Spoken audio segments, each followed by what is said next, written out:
Hello and welcome. This is NTA Tuesday Live, and I'm Cyril Stover.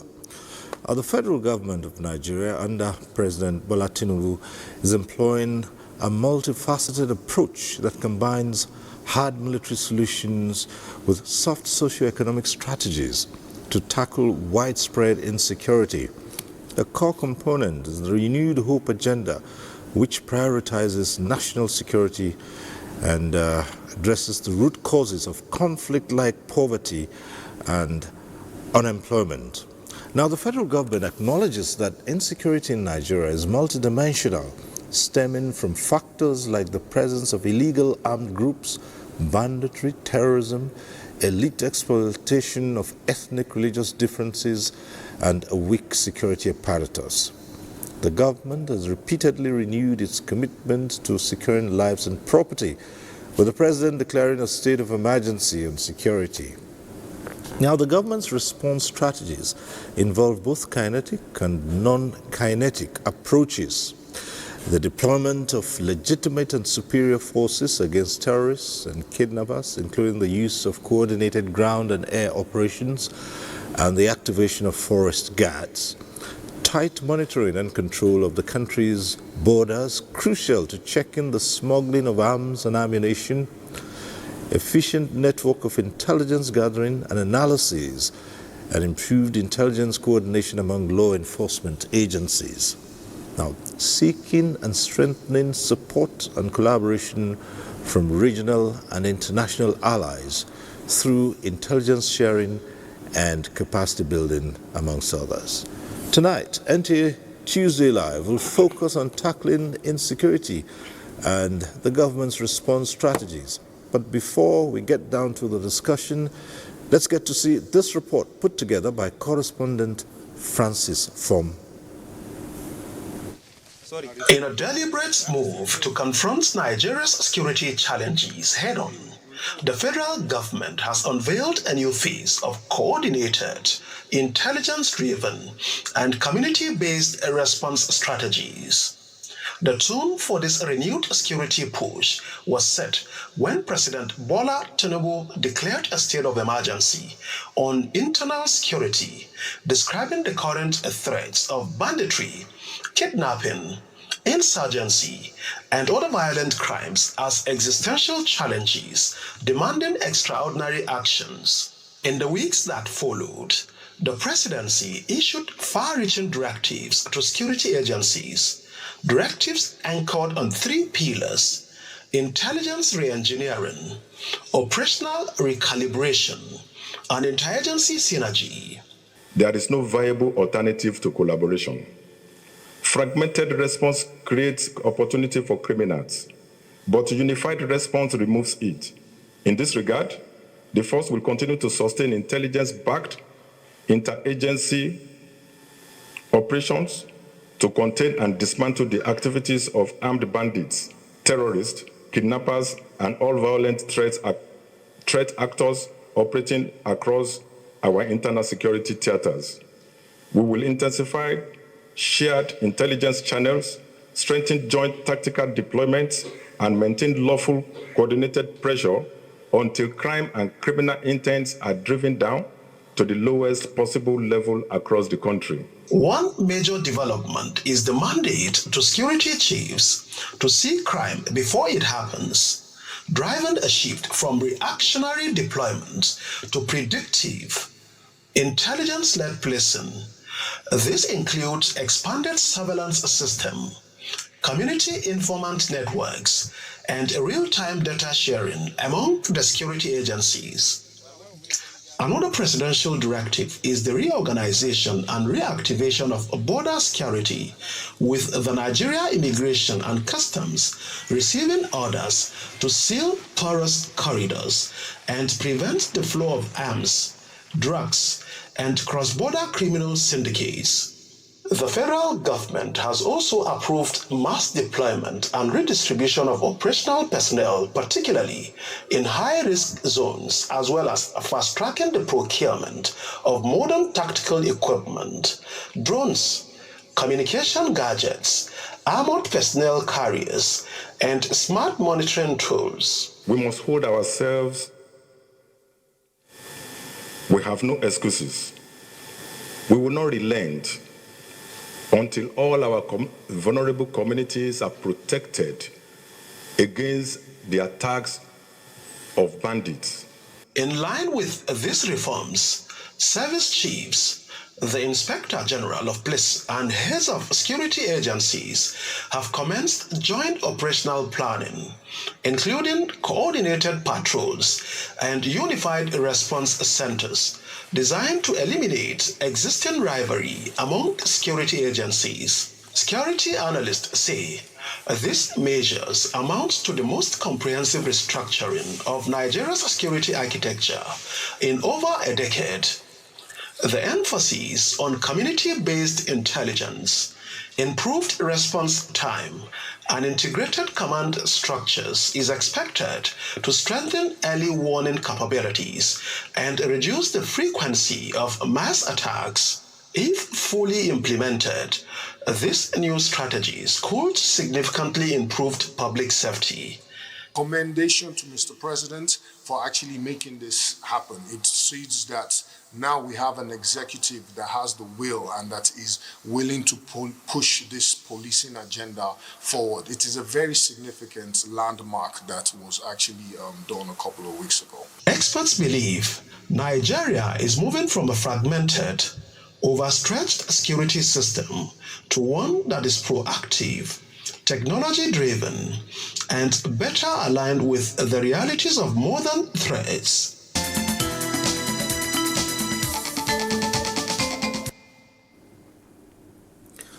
All right, that report sets the tone for tonight's discussion. Let's go ahead and introduce our guest to you. I'd like to welcome to this program retired Brigadier General Sani Usman Kukasheka, MNI, a former military spokesman. Nice to have you join us tonight. Thanks for being here. Thank you. Good evening. Army spokesman, not military. I was in the army. All right. We are also joined tonight by Jonathan Kuri, FSI MNI, a retired Deputy Director General of the DSS. Thanks for being here tonight.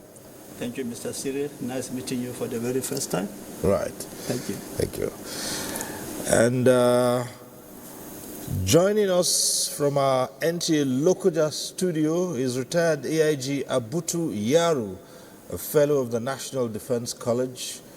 Thanks for being with us tonight. Thank you for having me. Good evening. Right.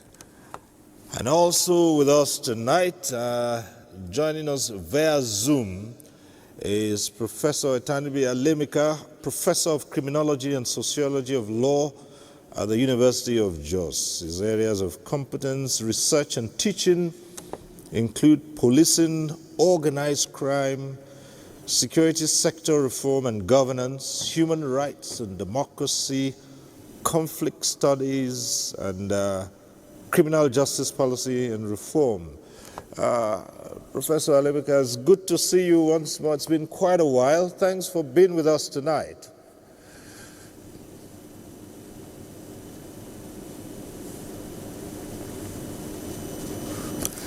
Okay, at some point we'll fix that because there is an issue with the audio, and probably at some point in time you'll have to unmute your microphone. But these are our guests. Welcome once again. It's all about tackling insecurity, and we're going to examine the federal government's response strategies. Well, as you know, at some point in time the program goes interactive. You may join in the conversation, but when it's that time, we'll remind you of the process and the procedure. For now, let's get down to the basics, and an easy way to start off this conversation is looking at the most effective ways to address the root causes of insecurity in Nigeria. It's a given. We all know what the situation is, and lately it's been escalating. Citizens are concerned. General Kukasheka, Usman, let's start from you. Let's look at the most effective ways to address this insecurity in the country. Of course, given recent events, it would seem that there is a sharp escalation. At some point in time, Nigerians were beginning to think, yes, perhaps the state has gotten the better of it, and then suddenly, here we are again, re-strategizing. Well, I think when you are talking about that, we all know what are the best ways, but I think the most important thing is that there is more or less like renewed understanding, or more or less like renewed understanding of the fact that these security challenges, if care is not taken, we should be thinking of something else beyond existential threat in this country. Because you look at the various geopolitical zones, each and every one of them have one kind of security challenge or the other. Then the truth is that the starting point of mitigating any problem is understanding it. And that understanding, and thankfully there is renewed understanding, hence the concerted effort that we have witnessed recently, especially on the part of the federal government as well as state government. Look at this, the declaration of the state of emergency, the 3 pillars, what it entails, recalibration and intelligence-driven and cooperation. These are the things, because bulk of all these security challenges, they are local. Local, except maybe when you talk about the insurgency that has international dimension.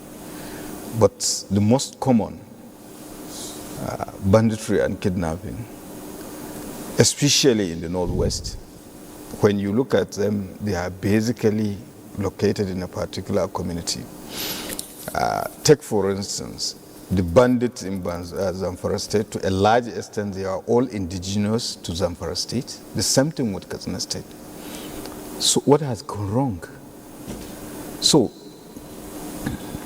tackling it headlong, we have to look at the causes, the drivers, the triggers, and most importantly, you know it, and I'm so glad that one of the most noted authorities in this issue, Professor Alemika, is on this panel, and he will tell you that all security challenges, they are predicated on 3 things.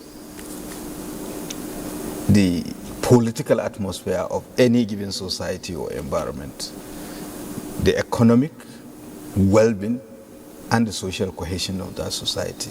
So basically, so much as you think of the kinetic, you have to think of all those factors dealing with them. And I think with the declaration and this effort, we also retrace ourselves and improve in issues of governance. And of course, it involves involvement of other components of Nigerian society that had not been involved in dealing with the security challenges in this country. I was going to ask you this. There's a sudden escalation. At some point, it seemed as if, as we normally say, we're on top of the situation. At some point, it seemed as if we were on top of the situation. What do you think led to this resurgence? Was it because we became laid back, or what suddenly triggered it? Quite a number of reasons. And, the issue of globalization and the fact that the non-state actors involved in this kind of thing, they have been doing things and getting away with it. In the sense there is little or no deterrence. And, the way we are going about it, somebody will commit an offense and no repercussions, for almost 15 years, for the insurgency, for the banditry and kidnapping, over a decade. there hasn't been high-profile prosecution of the criminal elements, even though it could have been done. How could you go to a school, kidnap helpless children? In fact, those of us that grew up in the village, and it may interest you to know that I had goats and sheep and cows, that belongs to the family. It was difficult, even within the family, to move them from one point A to B, talk less of human beings. And without being detected, without people seeing, without, that kind of, and all said and done. Yes, we are so happy, we are so grateful. Some of them have been returned and hurt. But those people that are behind that, is it that they are spirit? Is it that we cannot deal with them? So now, with the declaration, we have to follow the money. You know it, I know it. Since the start of insurgency, banditry and all the rest, I think ransom payment amounts to 3-point-something trillion naira thus far.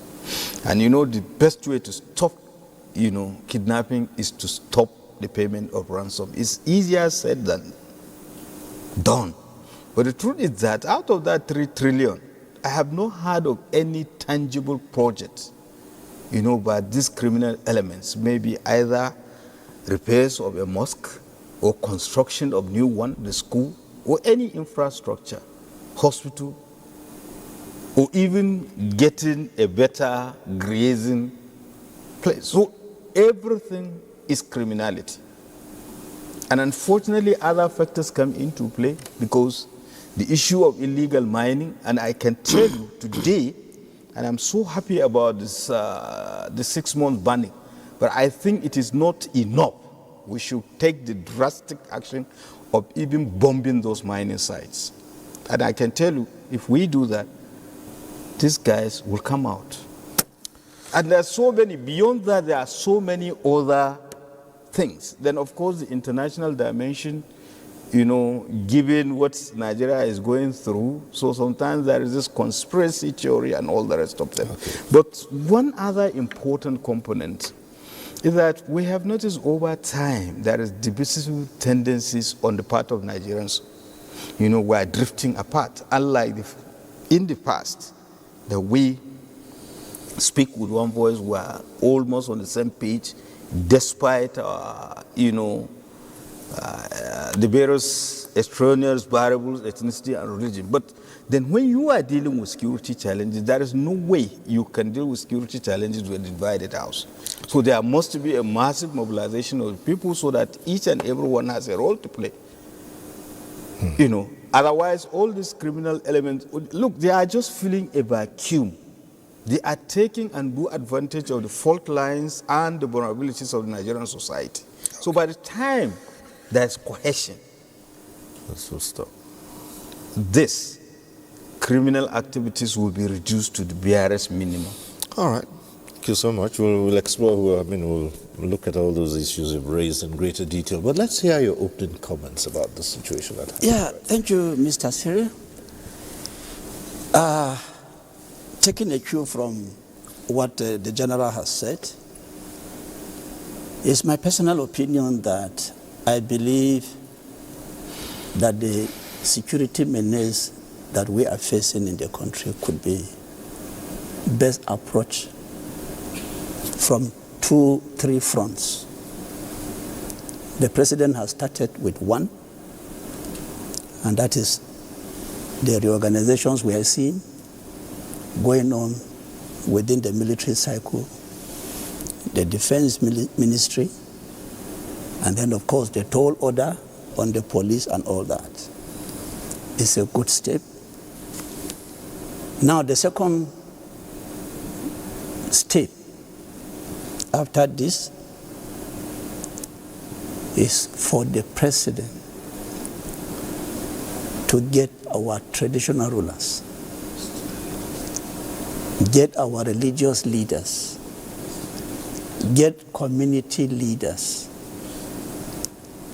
Like he said in Zamfara, All the perpetrators of this evil are known. They are within and from the same environment. So if you take this back to our traditional rulers, our leaders, community leaders, let me give you an instance. I was privileged to be presiding over the affairs of my service where I retired recently. I was in Ondo. And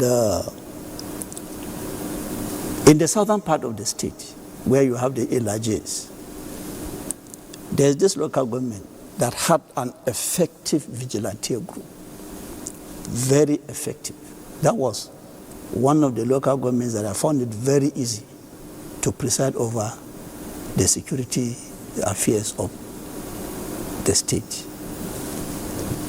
They had an effective vigilante group. Nobody enters the community without being detected. They had call groups. The vigilante made sure they didn't survive. They had the backing of the traditional institution. Community leaders were all part of that engagement.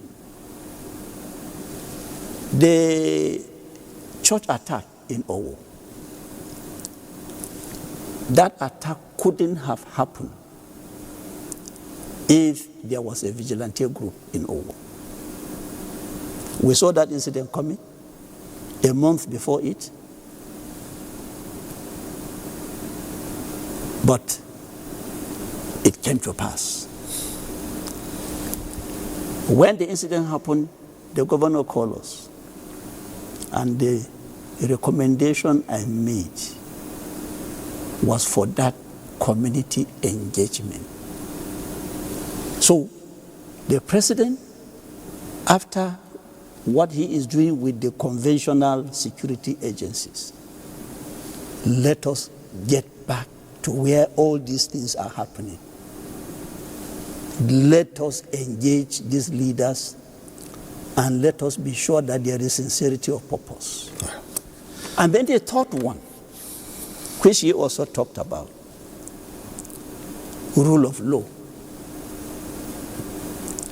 Everybody does anything and gets away with it. And something that started like child's play today is a big monster that is almost getting beyond certain control. So let there be punitive measures, not minding whose ox is goat. No matter your standing, no matter your status, that political will should be there for enforcement. Okay, thank you so much. And so many things recommend going back to the community leaders. Well, I suppose that's given that they haven't been compromised to a large extent, because that also, we've also had reports where those who were leaders in the community had connived with criminals to unleash mayhem on their own citizens. But we'll come to... They are known. They are known. Remember my background. Yes. They are known.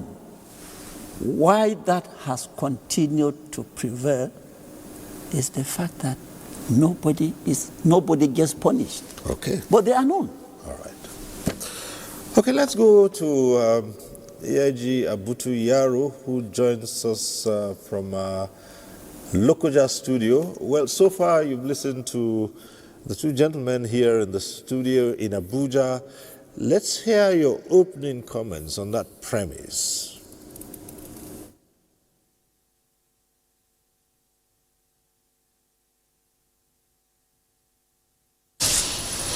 I think the fundamental cause or causes of the situation we are witnessing today is as a result of the fact that the government has not been very, very brutal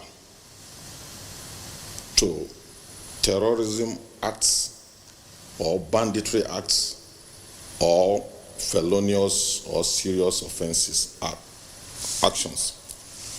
Given this over time, the perpetrators had a feeling that government response to their iniquities is always haphazard or non-existent.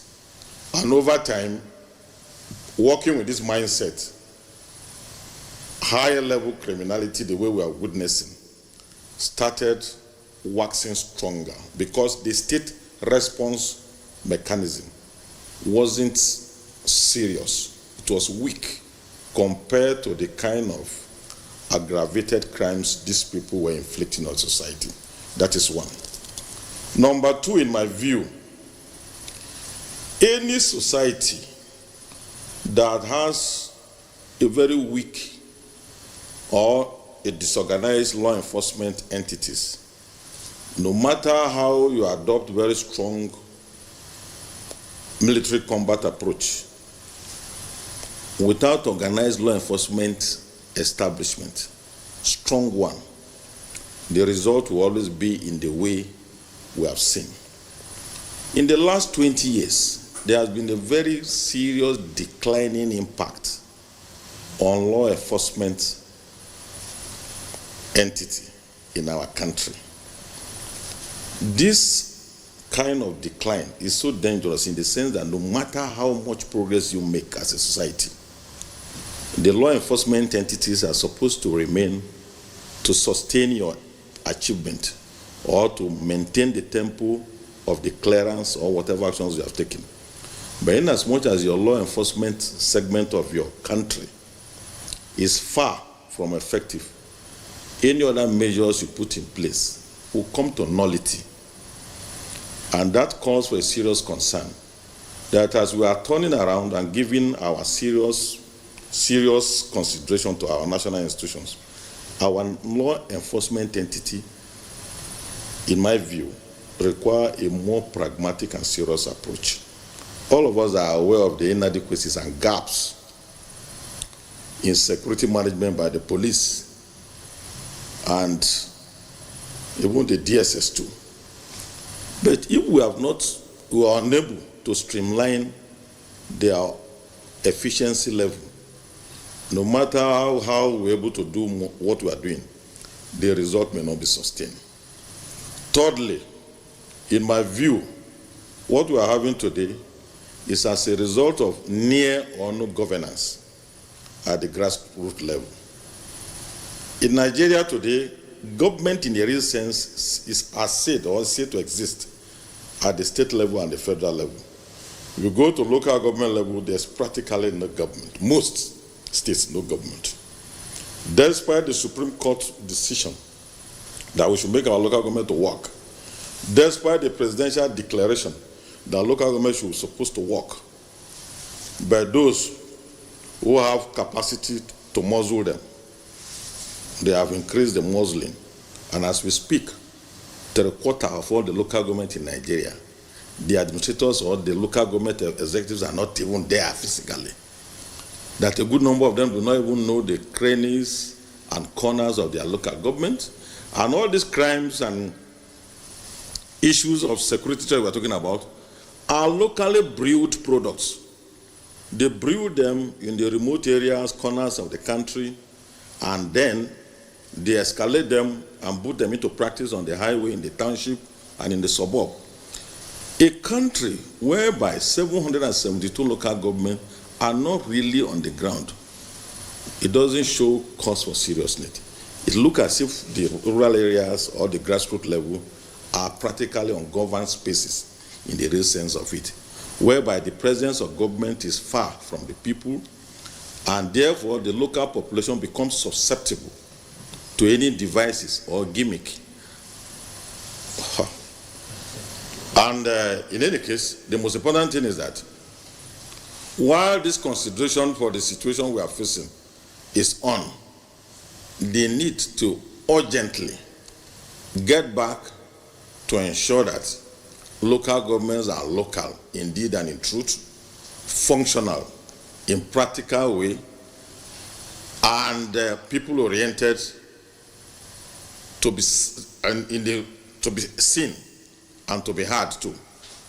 If not, all the designs and efforts enunciated by the government at the federal level will not permeate to the grassroots. And in as much as the grassroots still remain porous, still remain uncatered for, still remain uncoordinated by appropriate entities of government, particularly local government, the so-called renewal in our security design and proclamation may not get the impact in the most satisfying way we expect it to be. Fourthly, the ravaging criminality and terrorism in our country is equally as a result of what we have seen over the years, that the people who are actually, or who on our behalf, are taking strategic surveillance over critical areas of our national life. People manning our borders, people manning our courts, people manning essential areas that regulate entry and exit. We've not really given it a serious thought in terms of configuring what they are doing into the most critical aspect of our national life. While this is going on, impunity of felons seems to be holding sway. And when felons are enjoying impunity, the tendency for them to escalate in number and revigorate their devilish effort will increase. However, with the current trend of the declaration of state of emergency in our security sector, there's hope.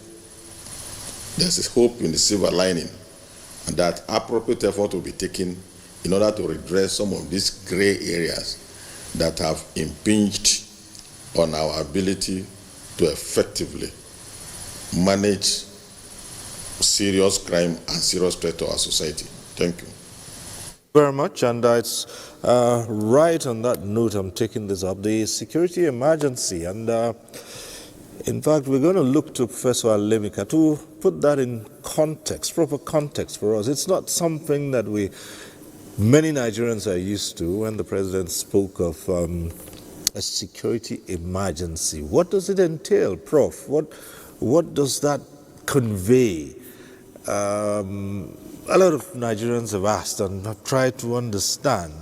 The basic thing, they just feel perhaps this is all about just a renewed effort to police the state properly, stem the tide of criminality that's sweeping across all parts. But, Prof, put this into proper context for us, this security emergency. Thank you, Cyril. I think the word emergency connotes two things in this context. One, that the problem is epidemic and beyond the regular approaches to addressing it. The second one, of course, is also meant that there was some kind of laxity before. Otherwise, you have predicted the epidemics. I think that's what I really want to address in this discussion. I listened to my colleagues there, especially the three of them, two of which I know very, very well. The general, I don't think I've met him. And being security forces, I think their response were like, if we had effective security network, we will be able to, we will not even have this problem in the first instance. And I think the challenge is, what are you discussing as security? Is it the security forces, the actions of security forces? Or are you discussing security in its more comprehensive, related to economic security, political security, environmental security, and all of those protections? I think I listed about 7 things that the president had done in the last 1 month addressing that security emergencies proclamation. I think the first was that institutions of law enforcement agencies will be rehabilitated, which means they were a state of deterioration before. Where were we that it got deteriorated? Did we not have a government? Did these agencies not have leadership? Did they not make requests for them to be of a standard that can address the security problem? So that was the first. Then it was followed by a change of service chiefs.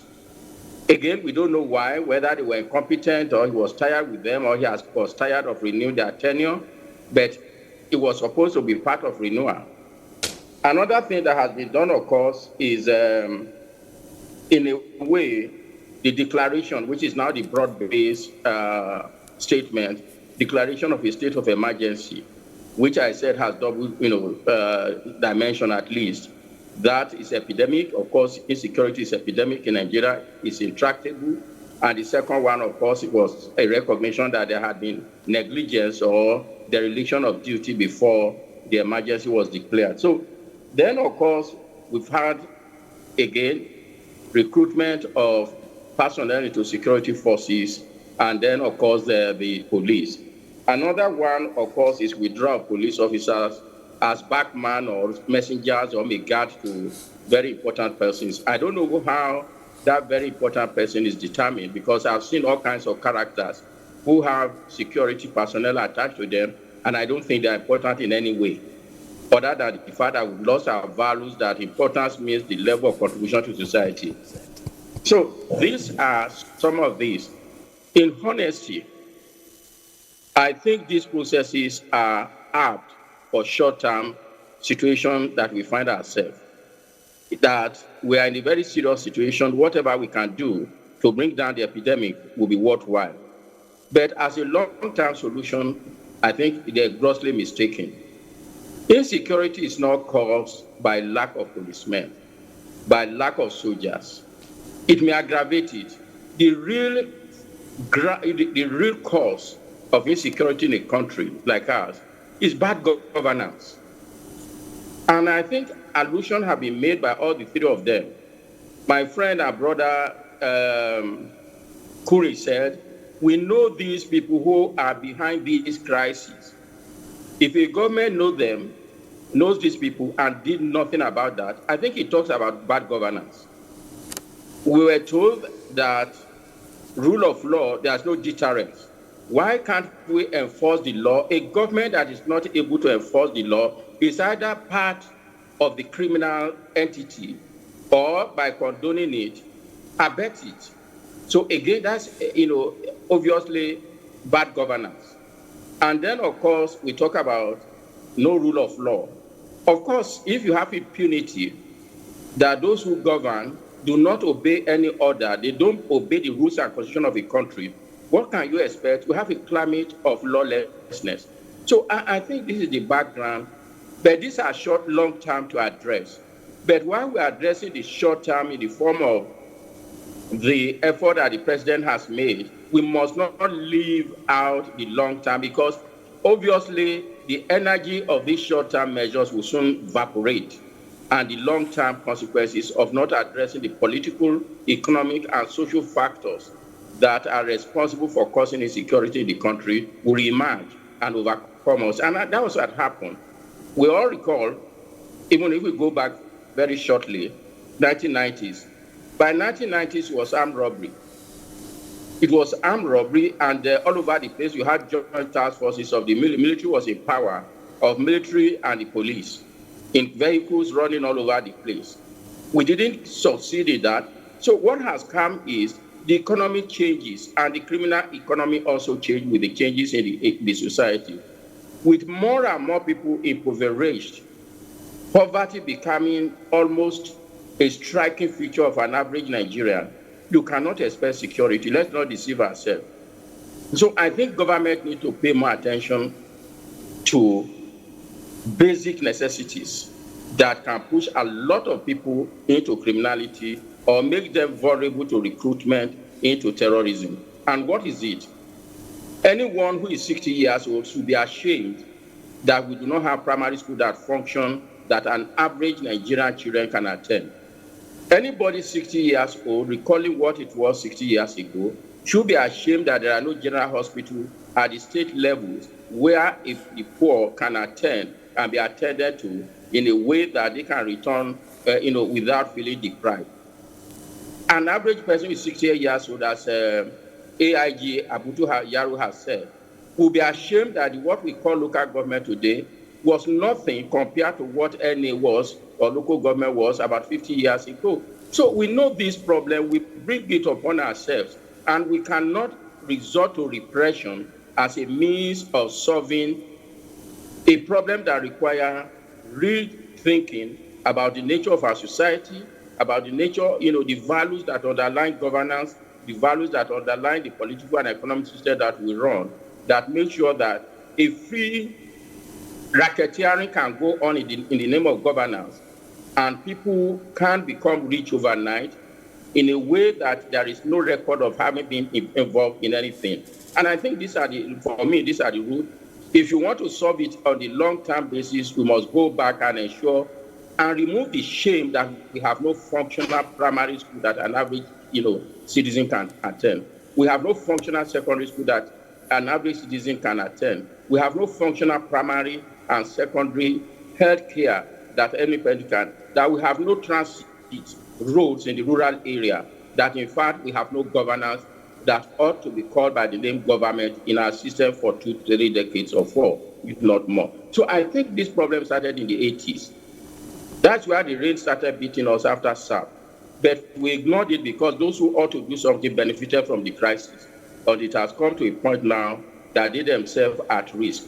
And I think that's where we are having this discussion. And I do hope that the present effort by the government will be realized as a short-term, very apt short-term response.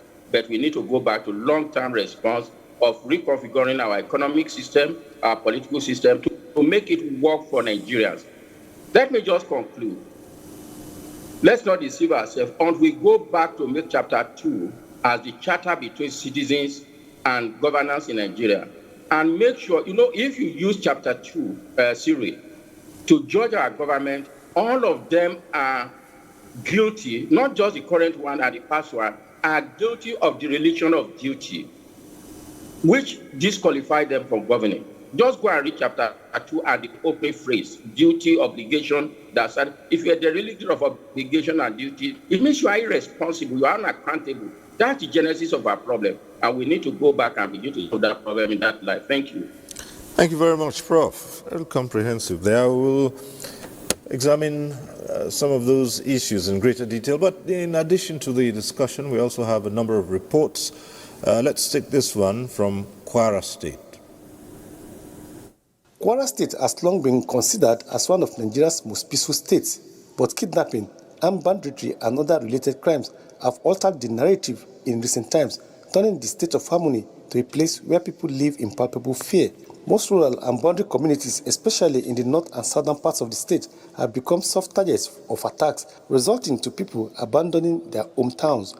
Kayama, Patiji, Okeode, Babala, and other places in Kwara State have experienced violent attacks, killings, and kidnappings for ransom. The most recent being the Eruku Church incident, where 4 people were killed and 38 abducted. For the quick intervention of both the federal and state government, the abducted people were released, but the dead have paid the ultimate price. It was unimaginable because when we got there, we really know that it was a dominated area by these people called bandits. Even they have the courage to tell themselves that we are bandits. Despite the thick forests, which provide easy escape route for the attackers in the affected communities, the police and other security agencies are collaborating to fight and win the war against terror. The police and DSS reported several arrests of drugs, food and fuel supplies linked to the criminal, as well as a man who confessed to 50 weapons for the kidnappers. We solicit the cooperation of the good citizens of Kwara State to continue to give us actionable information that will lead to the destination of these bandits. Some stakeholders in the state have expressed concern at the state of insecurity in the country, calling on government to take decisive steps towards combating the scourge.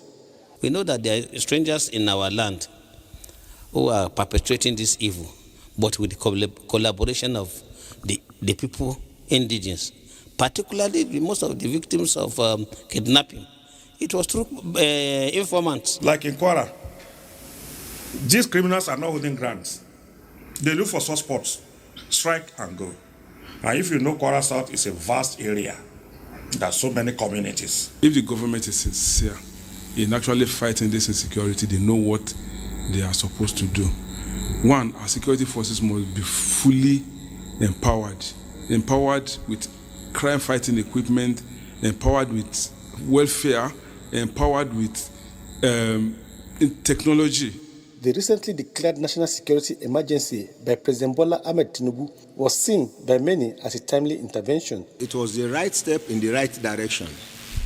We should not wait until we are all swarmed up before this decision is taken. The president needs to exercise all the powers he could to put an end, at least to reduce to the barest minimum this problem of insecurity all over the places. The declaration of emergency security this time around is not too late, given the fact that we have given, a lot of suggestions, recommendations have been made in the past. They also suggested that the full wrath of the law must be meted on anyone found culpable of aiding or abetting insecurity, while justice must not be delayed to deter would-be criminals.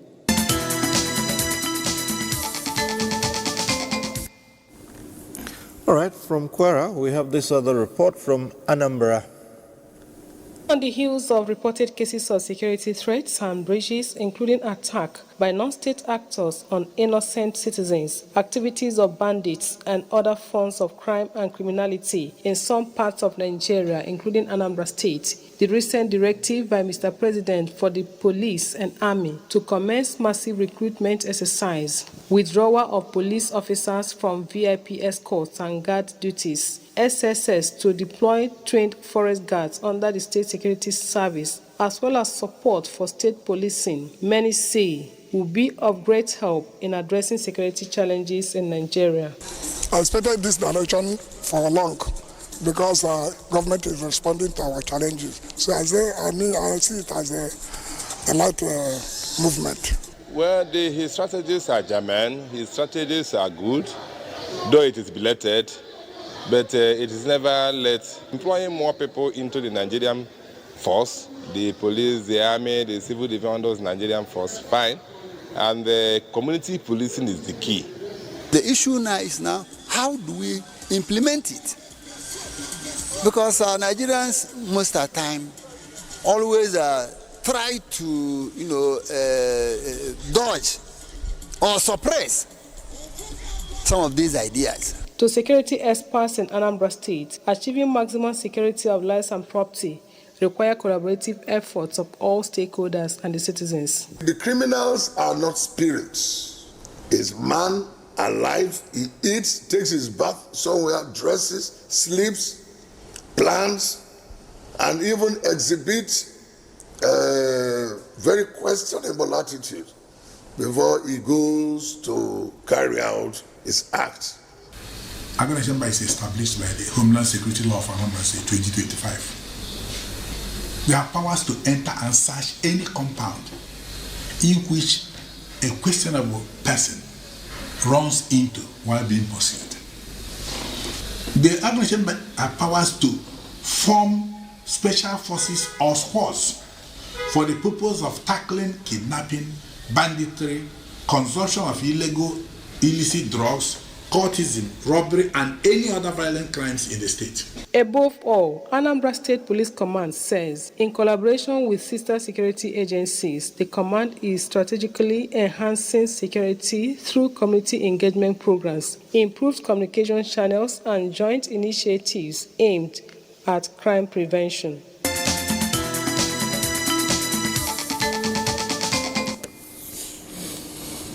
All right, back in the studio after those two reports, we've seen the issues from different angles. That's another part of this is the use of technology in monitoring, in security operations. General, you are a good one to talk about that. How effective has this been in our country? I think it's not. We all know that technology plays a very important and, in most instances, decisive role in dealing with security challenges in any given society. And talking about how effective it is, I think it should not be how effective, or rather, have we been taking advantage of it. You can see it is a common thing, to the point that even the non-state actors are taking advantage of, the technology, because we have had instances. The renegade Boko Haram splinter group, ISWAP, I think they use drones.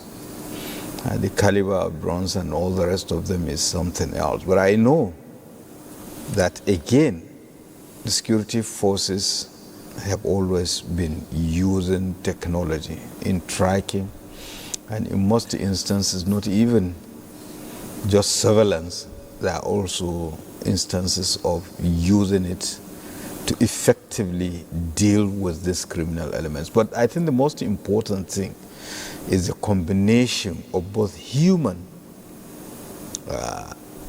information or intelligence gathering system and the technology as it is.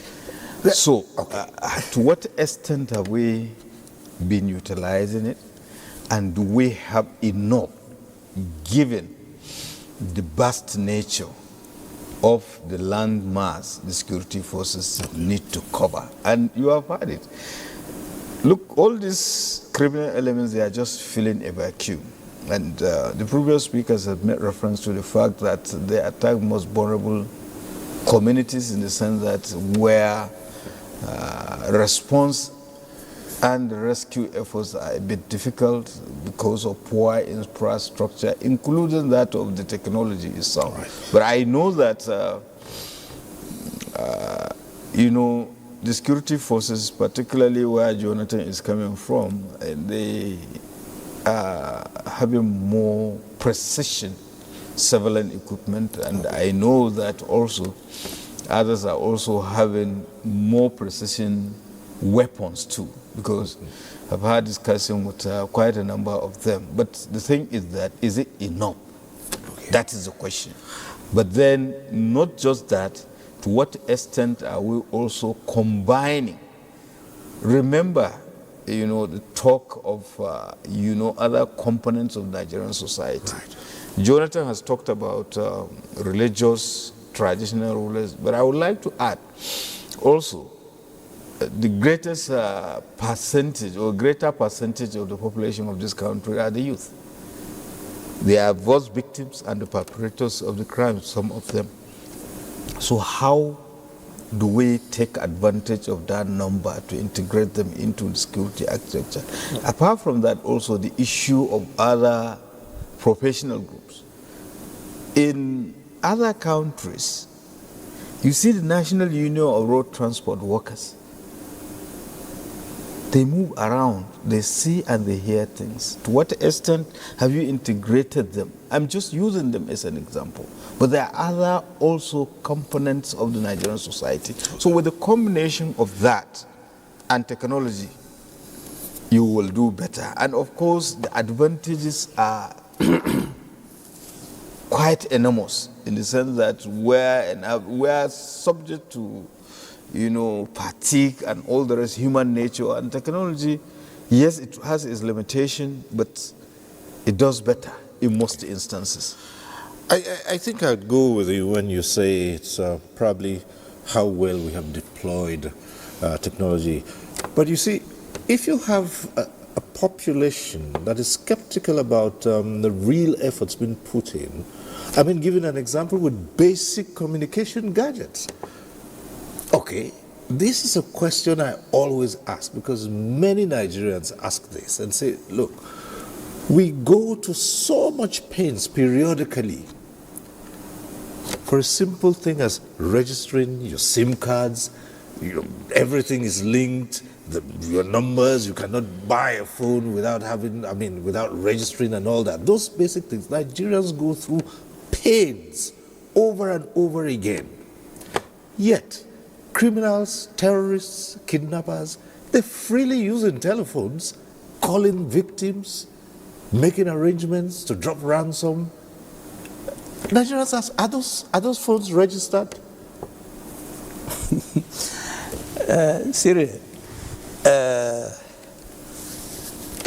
let me tell you, the use of technology and the importance of using technology cannot in any way be overemphasized. What Nigerians are facing today, even with the efforts that have been made towards introducing technology, is system failure. But before I get there, let me buttress why technology is very, very important in this fight against insecurity. I was privileged to be in Canada some 3 months ago or 4. And usually I like to know places. So I asked my son, where can we go just to see something that we have not seen? And he introduced, he told us, okay, we may need to go to Niagara Falls, the biggest waterfalls in the world. And that was quite a distance from where he lives in Canada, but because of the desire to know places. But what shocked me, 10 kilometers to Niagara Falls, with apology, please. 10 kilometers to Niagara Falls, our tourist, what do you call them, guide, told us that from here, if any of you is carrying anything harmful, a weapon or whatever, there are cameras, surveillance cameras, in the bus that you are sitting will detect anything inimical you are carrying. And police will stop your vehicle. So you won't even get to where you are likely going to perpetrate the crime.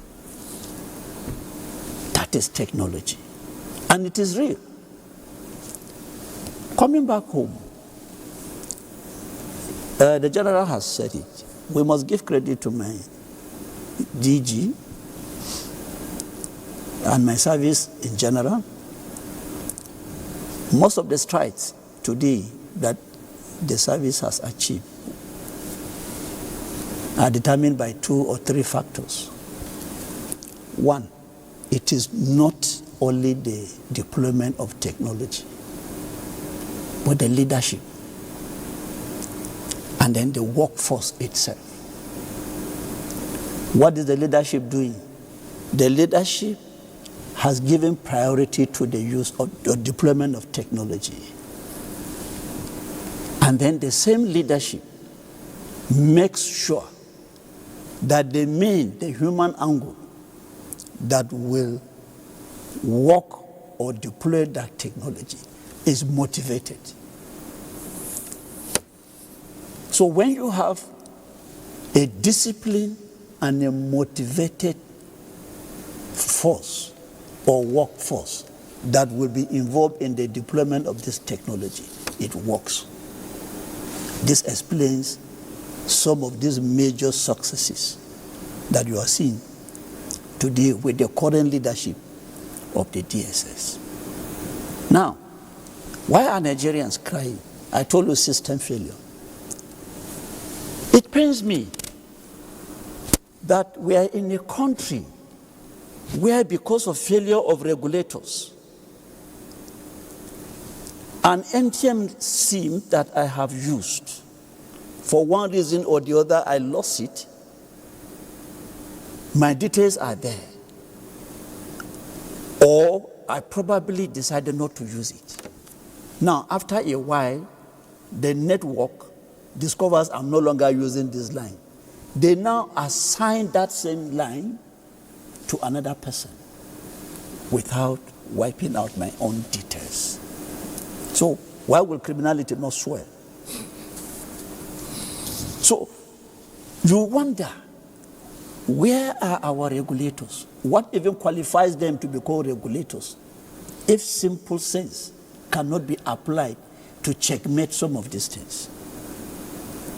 So this is one of the major reasons why Nigerians are crying. The technology is there, they are not feeling the impact. So, with a good leadership, a visionary leadership that knows how to drive the system in the area of motivating men, training them to know what to do, and giving priority to the use of technology, we can get somewhere. At this point, we'll take a short break. When we return, there'll be more on the federal government strategies in tackling insecurity. And the phone lines will be open then, means you'd have an opportunity to join in the conversation. So stay with us. We'll be back shortly. The counsel of our fathers. I will urge and advise our younger generation to use talent and brain to sort out problems, not arms. Nigerian youths, let's build our nation. My advice to these young people is please do not take us back to those harrowing days. You probably do not know what it is. I believe we have fought one civil war too many in this country. So those who experience it will run away from it. Nigerian youths, let's build our nation together.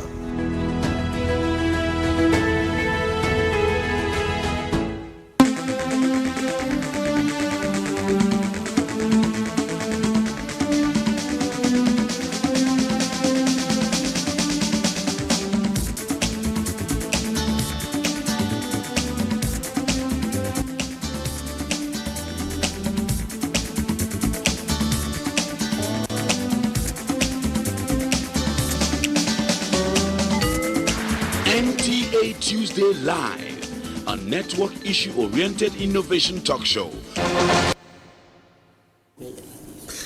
Right. Thanks for staying with us. And matters such as this, expectedly, discussions would go on even behind the scenes. But here we are in this segment, and this is when the phone lines are open. The numbers to call will be on your screen. You can take advantage of those and call in, ask a question or make a comment, just contribute to the discussion on the issues at stake. And as we say every Tuesday, if you're calling in and your call gets through to the studio, turn down the volume of your TV set to avoid the hurlback of the echo. And one way to know that your call has been passed through to the studio, you call in and you see your name appear on screen. It tells you that your call is right through to the studio. Once you see that, just go ahead. Don't bother too much about the greetings. A simple hello would just do. Your name is on screen, you just go ahead and ask your question or make a comment. We'll start off with another of our reports, this one from Lagos. The federal government has moved decisively, invoking measures that signal a security state of emergency. This response is anchored on three key pillars aimed at immediately bolstering defense and intelligence capabilities, recruitment, manpower, sophisticated equipment, and community-driven intelligence. A robust security architecture is essential for Nigeria's stability and development. The security sector reforms should focus on community policing, intelligence, lead policing, and modernizing security infrastructure.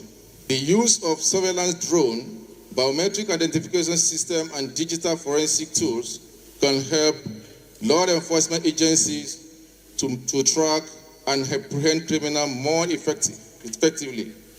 Lagos State, with its unique challenges as a densely populated commercial coastal megacity, provides a useful case study. To Lagos State government, we also appreciate you and your representative in view of the fact that you heard that these people are moving again from Kwara down to the southwest. And we have seen preparation left and right from Lagos to Ondo State, to Oyo State, to Ogun State, and so on and so forth. As a pace-setting and proactive state, Lagos has aligned with the federal government's strategy through long-established local initiatives such as the state-owned Lagos Neighborhood Safety Corps, which provides visible community-based policing, effectively multiplying manpower at the grassroots level. Notably, the state has also decentralized policing models involving community development committees, actively converting local knowledge into actionable security intelligence, a vital measure to address apprehension and fear within the metropolis.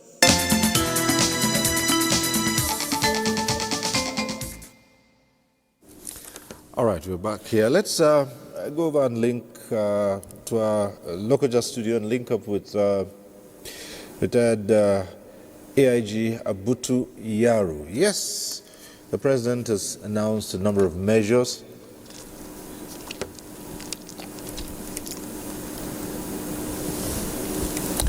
The president has announced a number of measures, amongst them putting more men in the recruitment of more police personnel. We're looking at more boots on ground. But as Professor Lemika says, this would be in the short term. And perhaps, like someone noted, even with the new recruitment, it would take at least 6 months before they can be deployed. However, the other side of it too is the repositioning of police personnel, especially withdrawing those who have been deployed to carry out the so-called VIP duties. How do you think this would impact this new arrangement?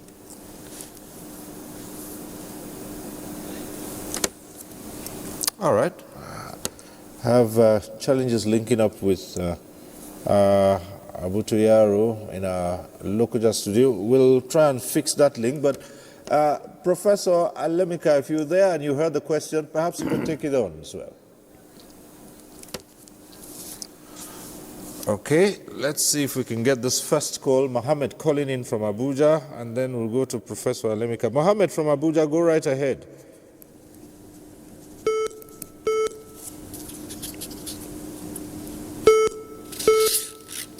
Yeah, good evening, Mr. Cyril Soba. How are you? Yes, good evening. Go ahead.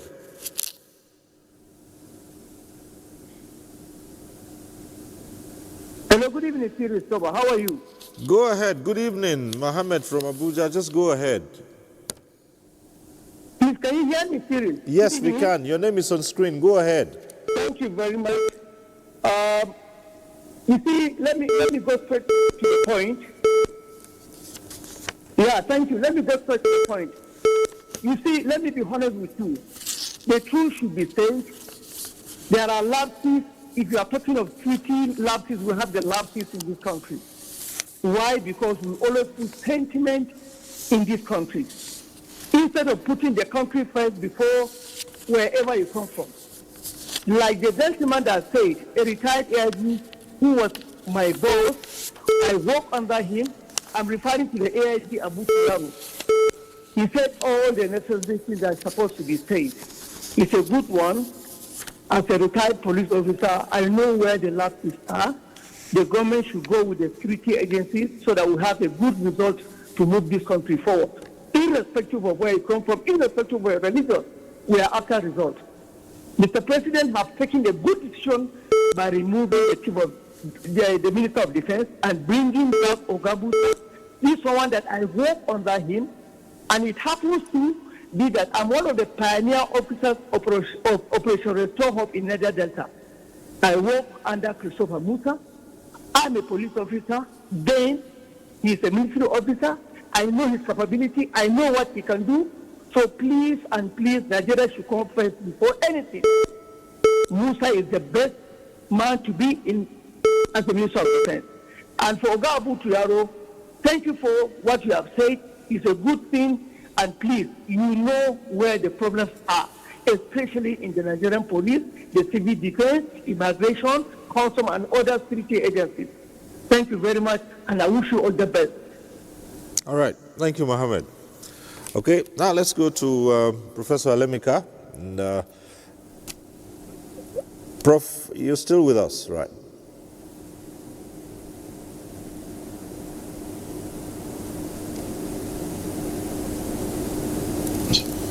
And that is the police, the Nigeria Police Force, as we have it as an organization. And the second one is the DSS. One is an action agency. The other one is an intelligence agency. Where things work properly, these two drive the internal security operations and the maintenance of security within our country. I think we should begin whatever reform we are doing to refocus on the interaction between these two agencies, their mandate, and then, of course, how they could do it effectively. But the insecurity has brought in a third element in which the armed forces replace the police. And I think part of the challenge is also, I hear many people say, intelligence. I don't think we lack intelligence as much as people think. And I think DDG Kure had mentioned that we know. But there is a lot of gap in the transmission and in the willingness of the action agency to use those intelligence as necessary and very promptly until after event and they are reacting to it. So I do hope that all these that the president has rolled out in the last 1 month or so, I think there is a body behind, sitting behind, and trying to put them together as not an isolated event, but rather a coherent attempt to resolve what I call the short-term period. I continue to underline the fact that these are short-term solutions. They cannot be long-term solutions. They are solutions that will attack the symptoms, because most of the things we are seeing, they are symptoms. Like I said, the fundamental cause of them are governance problems. And so we need to go back for the long term to redress the governance problem. But I think we need to have a coherent, not a daily announcement or bit by bit. I hope they fall within a coherent strategy from which announcements are coming out. Otherwise, it might lead to more confusion in the subsequent period. We've had that experience before in 1999 when police was depleted because almost over 9 years it never recruited anyone. And Obasanjo said they should recruit, I think it was 40,000 per year. The police at that time did not have capacity to train in its institution 40,000. But more important, to efficiently screen those who will be recruited. And I think the same Obasanjo at another point said, part of the regret was he didn't know that many criminals will be recruited because there was no time to screen those people. I do hope those things will not reoccur in the process of instruction to recruit. We must look at our capacity to be able to train and capacity to be absorbed. It's not just training and happy person. So these are my initial thought, that they are good thoughts for short-term symptom management, but there are no solutions for long-term. And I give you evidence. The best countries, the most peaceful countries in the world, unfortunately, that is not the places where Nigeria go, where they are looking for solutions for their problem. They are not US. They are not many of the countries we think about. They are usually countries like Finland, Norway, Denmark, Switzerland.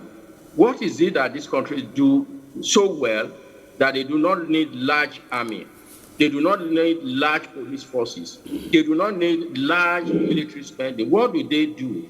What they do simply is to invest their resources on human development, factors like education, healthcare, shelter, food security. So I think we need to learn about these ones in the long run. But I think, again, what I hope we also recognize is Brigadier General is there. Is there some limit or some consideration about how often the military the armed forces can recruit?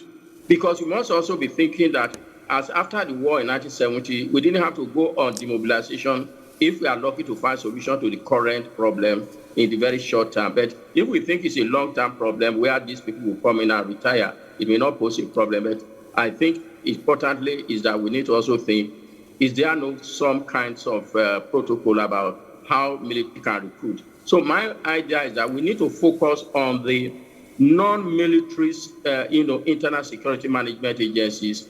The two lead ones, of course, for action is the police, and then for intelligence is the DSS. And we must do whatever we need to do to bring them back, to bring the police especially back with the kind of mopo it used to have to, to deal with insurrection back into the stream. This will be my comment about the things that the president has sought out to do, that I do hope they are coherent and born out of some kind of framework. And not every morning we have a new one that is not connected to yesterday's one, that is not connected to a solution, and that might just create more confusion. All right, thank you. Yeah, but just before General Kukasheka comments on that, let's try to get this call in. We have a caller on the line.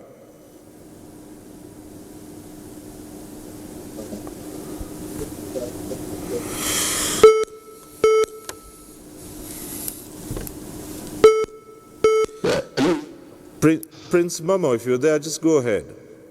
Thank you, Mr. Sorry. It's been a long time seeing you on the screen. Good evening. Right, good evening. Thank you so much. Yes, I want to first of all say thank you so much for an opinion from AIG Abuja. All the points were well taken and well understood. Yes, in addition to, my own contribution, my own opinion, I want to categorically say that Nigeria, we don't have a security problem. Why do I say this? They say to the one that eat the kola nut, live inside the kola nut. The security of Nigerian, or the insecurity problem we have in Nigeria, I will say it is being caused by the security men in Nigeria.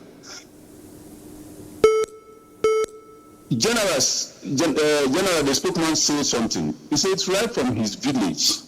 When a goat or moving one living things from one place to another, the community, the people around knows that at least a particular goat has been moving from one place to another. Talk more of moving a 20-something numbers of human from the school in a broad daylight, and you are telling me there is no traces, no footpaths.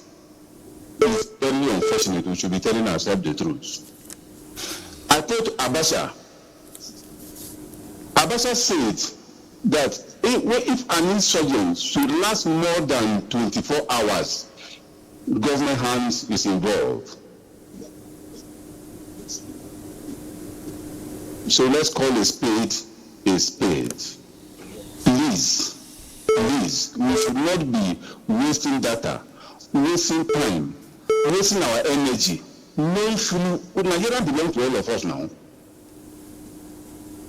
At least each and every one of us in the school here can speak 1 or 2, 3 languages that are different from our own mother tongue. And we know this community. We know this state. So please, I want to say this. We know where they are. We know who they are. We know what they wear. We know what they eat. Please, let not be dangling, twisting the issue of insecurity in Nigeria. To the best of my knowledge, we don't have anything like security problem. Okay. Thank you. Thank you very much, Prince Momo. Well, we'll return to the studio and, General Kukasheka, you heard Professor Lemika. Perhaps you'd like to respond to the issues he raised, and then, of course, we'll go back to the former Deputy Director General of the DSS. Let's start with you. Yeah, well, he's quite right. But again, right at what the Prince has said, even though we might think otherwise, I think all the security challenges that we have been having in this country are simply emanating or predicated on the simple fact that we neglected our policing system. And everybody is paying dearly for it. And you can go on to cite instances, and I would always like to say to what extent, from 1999 to date, to what extent have we invested into our policing system in this country to meet up with rapid development of the 21st century? That is one. Kure has made reference to his visit to Canada and what he saw about security. And we go back again.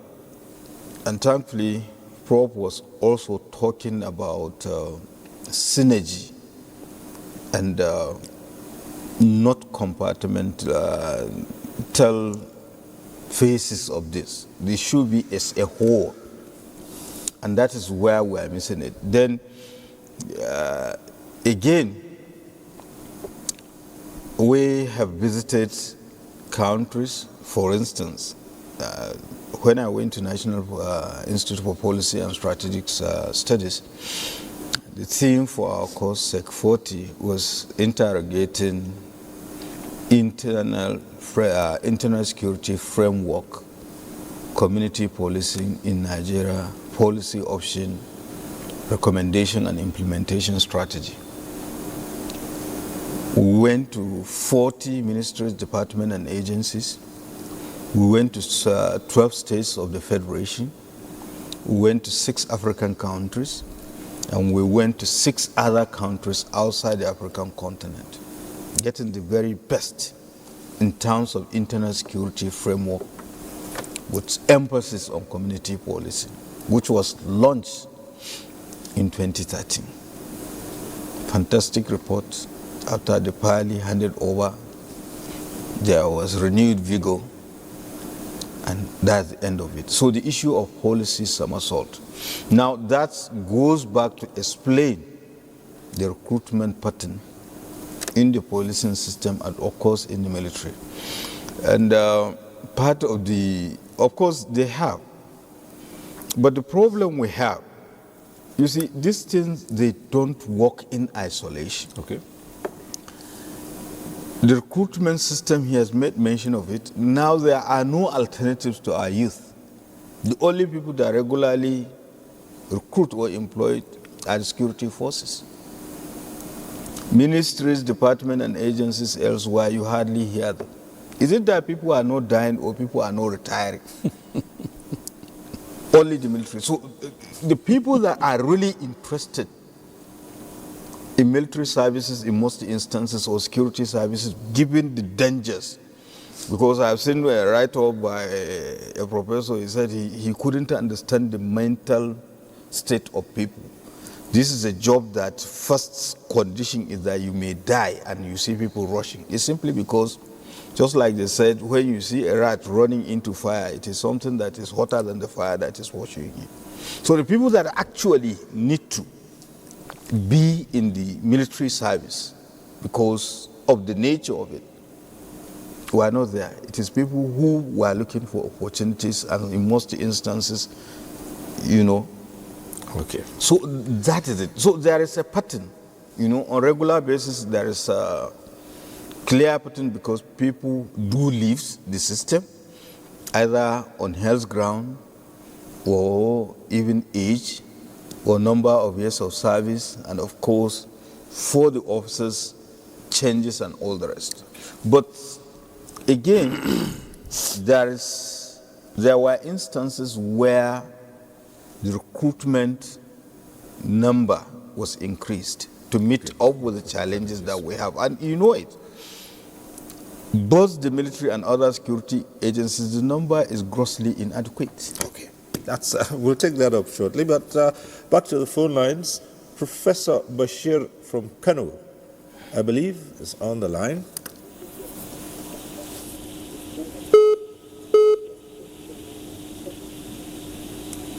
Yes.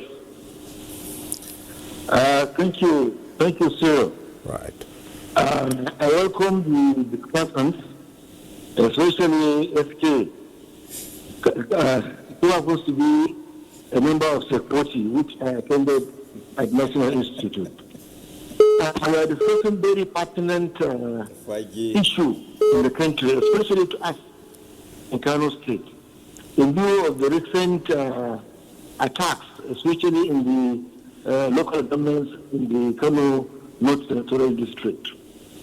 I think it is convenient in view of the fact that the northern governors, come together and put together funds to control issues of security.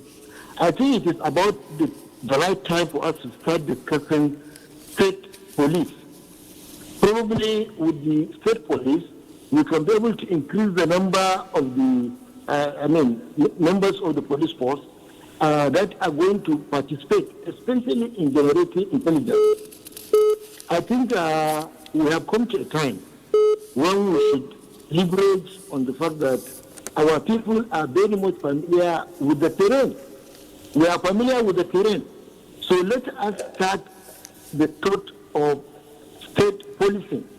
Maybe with the state police, in conjunction with the suggestion given by SK, that no policy agencies like NCW who are going into meet and crannies of the state can be able to be providing intelligence. So I think in order to curb these menace, we should start a rigorous thought on state policing. Let us have state police in view of the fact that these members of the state are the ones that are aware of what contains in their terrain. This is my simple suggestion. I wish the discussant set journey back to their respective destination. Thank you.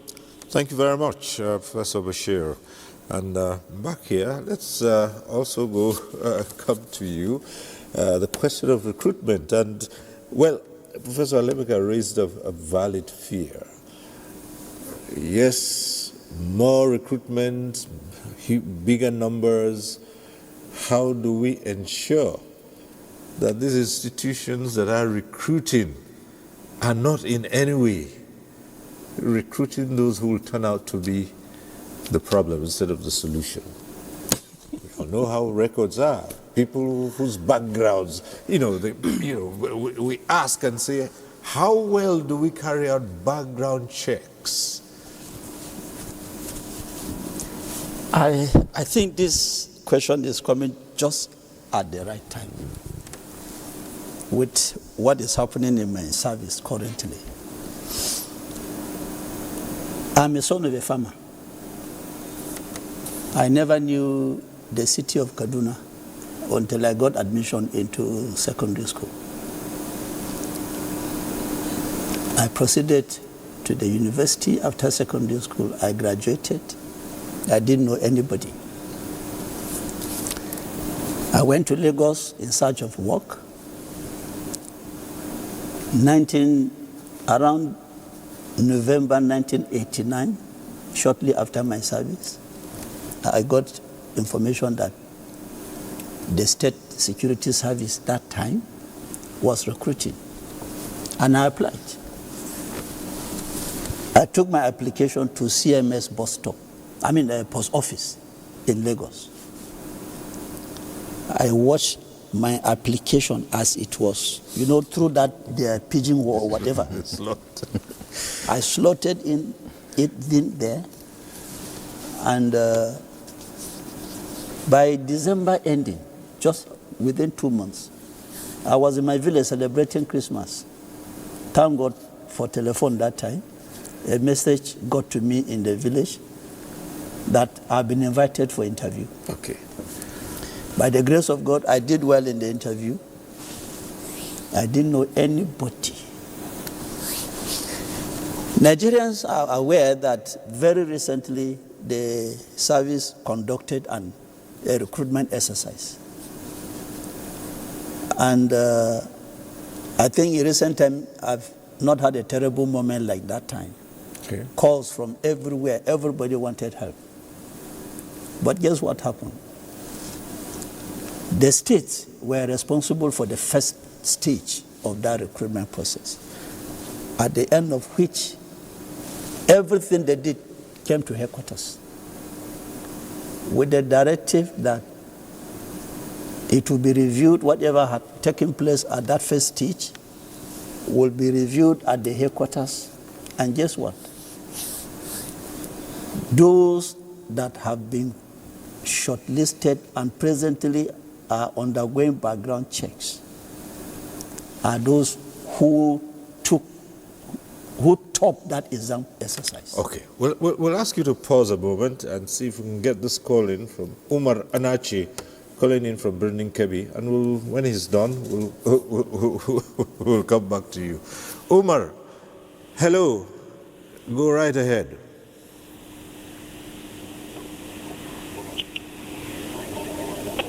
Hello. Good morning, Cyril. Right. Go ahead. How is it? My name is Umar calling from the Menkid, the Umar Anati, regular owners. You see, on the security issue of this country, I begin to wonder, is it that it cannot be curtailed, or it refused to be curtailed? The addict that says, just like one of your caller says something like that, the insect that eat vegetable live inside vegetable itself. And all these things, you can calculate it in 2 ways. One, these bandits are not spirits. They are people living with us, inside us. So I see no reason why we cannot fish them out. And secondly, these people, they don't manufacture those weapons. They don't manufacture petroleum. They don't manufacture drugs. They don't manufacture all those items that they are using. How they are getting it? It's through people that are within us. And finally, provided that those people within us, the tourism barely I can call them, are not fished out, there is no way we can tackle this thing. So you can take a horse to a river, but you cannot force it to drink. That is the problem we are facing. So we need to think inward. We need to think what is our own problem and tackle it once and for all. May God continue to bless our country. Thank you, Cyril. Right. Thank you very much, Umar. Right. So, okay. To conclude, right now they are undergoing background checks.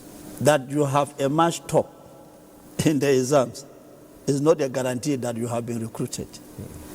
If in the event the outcome of the background checks shows anything inimical to you being part of the system, you are automatically weeded out. So for recruitment, the leadership, there must be leadership integrity. We must go back to the past where you don't need to know anybody to be somebody. I wept the day I saw my son leaving this country after graduating with a 2-1 in chemical engineering, no opportunity for him, even with my position in this country. So there must be sincerity of purpose. There must be nationalism. There must be patriotism. Professor Elemeka has emphasized on short-term and long-term measures. And I want to add on the long-term measures. All these bandits, where are they getting their manpower? Governance problem. I tried to go through some statistics, and I saw that the number of children that are out of school, UNICEF figures, is in millions. Unemployment, no opportunities, not that we are not blessed with resources, abundant resources, but governance system has failed the youth. And this is where these bandits are getting their own manpower. Okay. So government must be focused and look towards this direction. Otherwise, whatever measure you take, it's unfortunate. Security agencies, Talking about compromise, this is the outcome.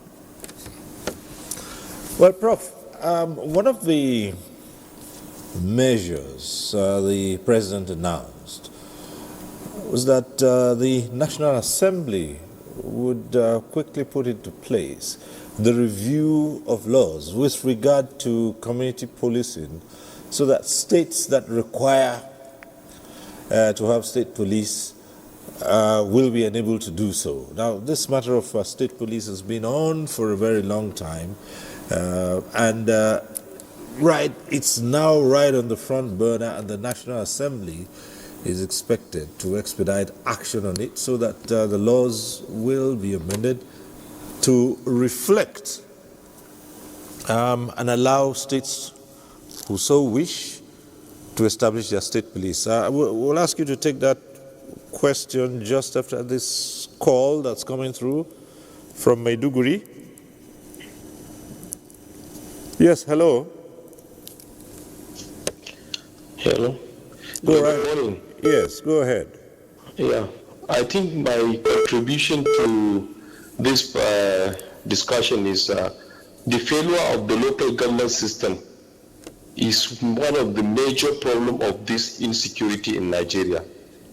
Because most of these youths that are being recruited into these insecurities are coming from the local government areas, and the local government areas have lost their system because of the hijacking. Most of the government, the state government have hijacked the local government system. As a result of that, most of these people are left without work. They don't have anything to do. So whatever that comes their way, I think they find it easy to be recruited to any system. So until local government system is being restored back to their normal state, in those days, I think the security system will not, because it is there that most of the people know the nooks and crannies, all the villages and other things. The local government system will know, and they will take care of this. And in terms of security, report, the local government system will be easier for them to gather information that will help the security system work on it. So that's my opinion. So please, they should look at the system of the local government should be restored back. Thank you. Thank you very much, Lawal Ibrahim from Maiduguri. Yes, Prof. Cyril, I've had opportunity and I've been to discuss this issue at different fora. And I continue to underscore what we know from criminology literature. The number of police officers in a community does not determine whether that community is safe or not. And I will immediately give you an example. US has one of the largest per capita police officers in the world. And like I just told you, it's not one of the countries that are high on HDI, which, if you like, HDI is like a peaceful society. It's not one. So there are times when indeed the presence of police or law enforcement agencies in a community might actually mean concentration of repression at that level. So it is not that once you have a large number of police forces at those levels, it normally translates to security or insecurity. So there are other factors. The economic, the political, and social conditions of those environments are more important than what we think. If you take a typical neighborhood in the US, for example, they have a lot of police where the poor and all the rest of it, but that's where the crimes are highest. So it is not the lack of police that cause crime. I don't know how much I can repeat that. It is bad governance that is at the root of, or inadequate good governance that is at the root of insecurity. So you cannot use something that is not the cause of a problem to solve it. And I think we just need to do that. The argument about state police have been on for a very long time. We also know the history of local government, and I don't want to go back. There are two arguments, which I think are or three arguments that are very fundamental. One is the issue of federalism, that in a federal level, federal state, you have multi-layer police system. federal, state or region, and then at this. Yes, that is true almost globally. But the way they relate and the number of them differ from one federal system. So there is no one size fits it all, even for the federal system. Take Canada. Canada has a federal police, and it does have the law allows provinces to establish police forces. But some of the provinces in Canada actually contracted the federal to do their policing for them rather than establishing police force. So it is not a must that it must exist. But that's a very strong, if you like, academic argument that I don't think structurally it makes sense. You must create a institution based on your history, your aspiration, and your anxieties. I think the most potent argument for state police now is the insecurity. If you recall, I think even about 2007, there was a national House of Representatives survey about whether we should have a state police, and the survey showed clearly that Nigerians don't want it. But with insecurity going on, there is a consensus that emerged. I just read yesterday that northern state governors have agreed unanimously that there should be state police. And what does that mean? I think three things have happened in this consensus that we're witnessing. The intensity of the insecurity is letting people think that the more police you have, the more security forces you have, the more peace you will get. Again, a corollary. We have teachers in almost all our villages. Does that lead to improvement in our educational systems compared to 1960 or 1970? So the presence itself may not lead to higher quality of service in those communities. It may simply normalize what we do know that may normalize opportunity to collect rent and the rest of it. So that's the first challenge I think we need to. Secondly, I think people think community policing. Community policing is not a static thing. It has evolved, many countries have evolved beyond community policing. Let's not put I think because we always buy Tokumbo vehicles and materials, we also buy Tokumbo ideas. Community policing, the way we are, hanging on to it in Nigeria, is already a Tokumbo ideas in most countries of the world. They've evolved many things, approaches, hotspot policing, intelligence-led policing, all kinds of other policing, not just community policing. But in Nigeria, people think community policing means ethnic policing. Let's not deceive ourselves. This notion of state police, the consensus it has right now, is because people think it meant a state police with people who are from that state fighting criminals who are non-indigenous. There are a lot of xenophobia idea that is that underlining those kind of demand. If you recall, Amotekun became very popular after the kidnapping and the killing. I mean, those whole process that led to the Southwest creation of that. After the killing of one of the Afenifere, is it fast or not? One of the daughter of one of those big men. It came out of it. Their family was kidnapped. So there is this notion that the criminals are outsiders, they are foreigners. We have our own police. We will deal with those foreigners. Again, we must be looking at it in the context of national unity, because it will lead to profiling, and it will look justice for indigenous that will be different from justice that is not for the indigenous within the same state. I think thirdly, we all know that President Tinubu had been an advocate of restructuring. And therefore, his support for state police meant that governors are queuing behind him, just like almost everybody is going to APC. And when you put these three things together, a country should not behave that way, should not act about its future with this kind of idea that once a president says something, everybody queue behind him. And then, of course, because we think it's going to terrorize other people who are non-indigenous, we fall behind it. Or because we think it meant that it's going to give job or to local. So that's my problem. What then do we do? It's obvious. Now a state police will be created. I think we need very strong national constitutional provision about what it will mean to have a state police, what it can do, what it cannot do. I think it has to be a constitutional provision, then mandating National Assembly to enact law to regulate the activity of state police at different, as the needs arise. I think on a realistic basis, that's what I can offer as suggestion for now. But I'm very sure police is not solution to Nigerian insecurity. because it is not the cause. Military security agencies cannot solve it because they are not the cause. They will deal with the symptoms. They will deal with short-term, need. But in the long run, we need to go back to good governance and make sure that we have a government that is for the people and work for the people and not for a cabal. Thank you. Right, Prof. Just on that basis, your last comments, because we're winding down right now, I'll just go ahead and ask you to make your closing comments, painting a scenario that exists, and a number of Nigerians have raised this as a threat to security in the future, the matter of governance.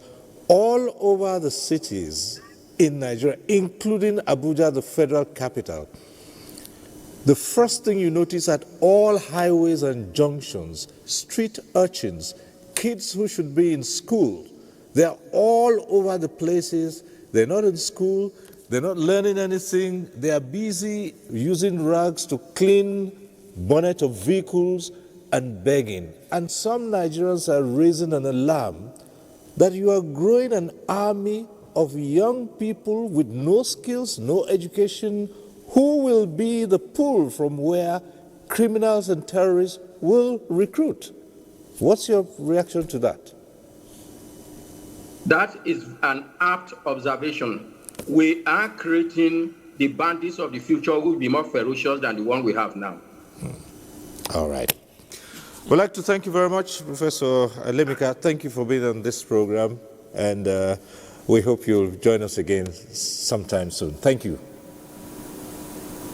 Thank you, Cyril. Right. Back here in the studio as we wind down, General Kukashika, still along those lines, we're thinking about long-term solutions. We've put all these things in place to address the immediate challenges we have. But what are we looking at? Prof has been talking about governance, and governance issues determines that opportunities are created, education, health, and all those. But we've seen that a huge army of jobless young people are being produced now. What impact will this have in the future for security? Well, I think if you recall in my opening statement, I said all the security challenges were predicated on three things: the political atmosphere, the economic well-being, and the social cohesion. And I made reference to the fact that the mainstream power of the Nigerian society is human resources. And who are those? If you look at the total population, the significant percentage of the population are youth. To what extent have you constructively engaged them? And I told you that bulk of the people that are into criminalities are, also youth. So it goes back to what all of us have been talking about, the issue of good or bad governance. We have had three structures or three tiers of government: federal, state, and local government. The general consensus is that the local government system does not even work. It only exists on paper, in the sense that, and it's supposed to be a buffer to deal with issues, people that their aspiration is not much, but there is nowhere and nothing to turn to. So unless we look at it, and that is where the issue of long-term solutions to all these problems. Yes, these measures are quite good for the time being, but of course we have to address the root causes of this. What motivates these people into criminality and what sustains them?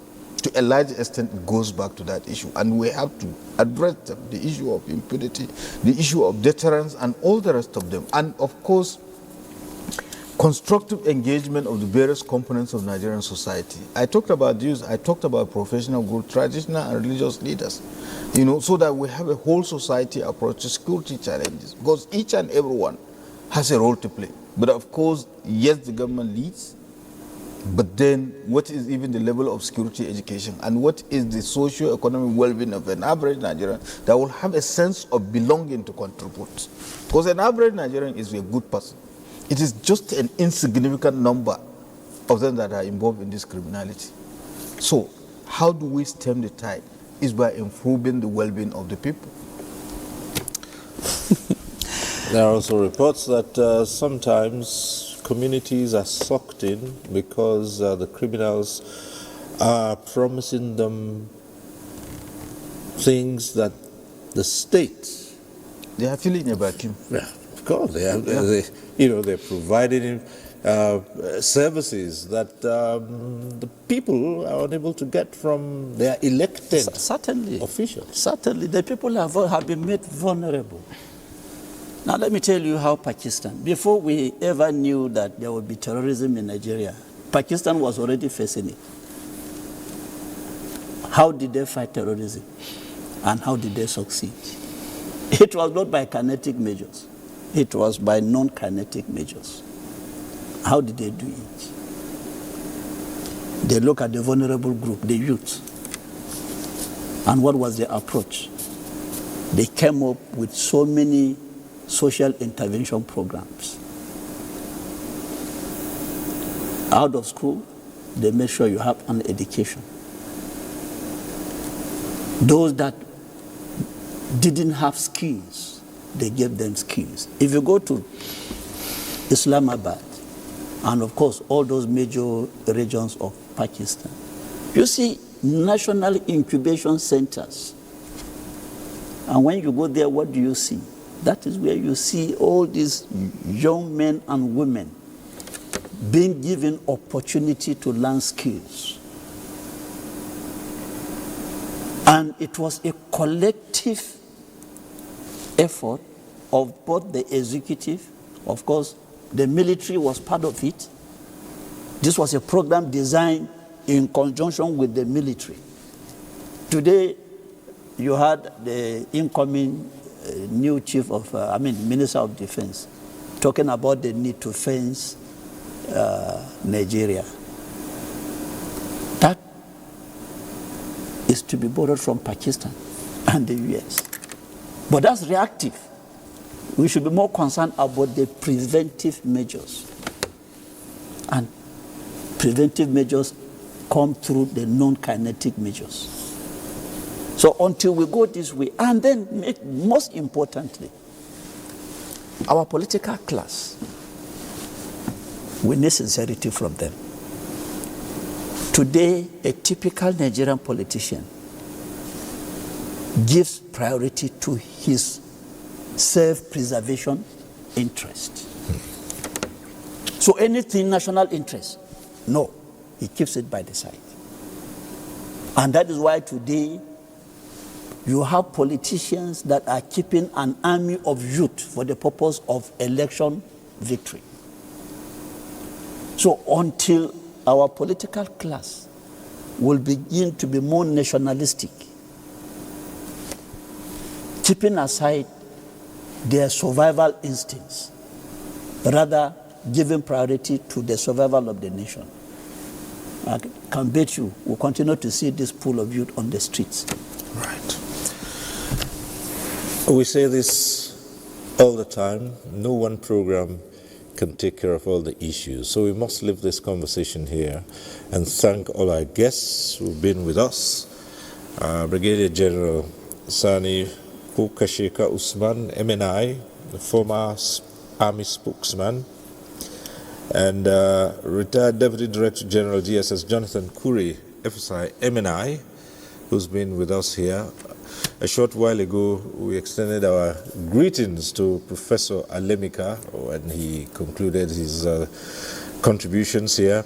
And unfortunately, just midway into the program, our links with our Lokoja studio went off. And so we only got a part of the contributions of retired AIG Abutu Yaro, a fellow of the National Defense College. But again, we extend our thanks to him and our thanks to you here.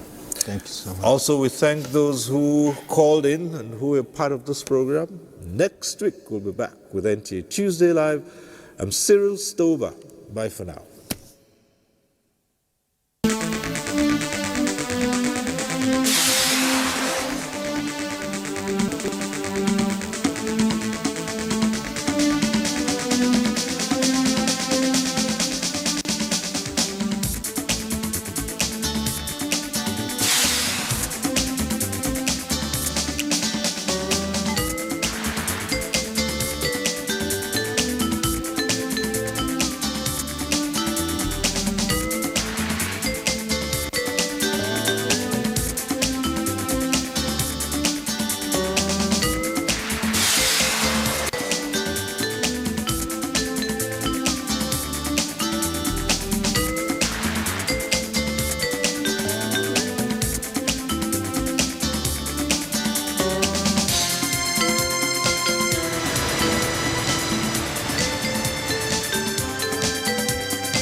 hours.